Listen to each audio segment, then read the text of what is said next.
Many brands are not distinct from one another, and by using natural language processing, we can now prove it. The question of competition is fundamental to any business, but understanding the competition, well, that's complicated. By using machine learning, we can now understand what makes us distinct, or not distinct, from our competition. And we can also understand what makes them distinct from us.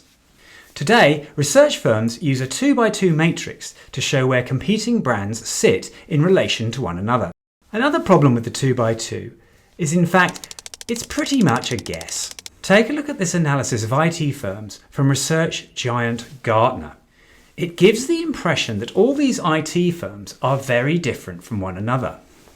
But is this accurate? Working with data guru Marcelo Lecoq, we used natural language processing to read copy from all these brands and then compared that language to see how close the brands were to each other. We call this brand proximity. This node link diagram shows the distance of each brand from one another. The clustering to the left shows IT firms that describe themselves in a manner that is similar or the same. The three firms to the right, meanwhile, use language that is distinct from the competition. Ariaka is described by Gartner as a visionary IT company.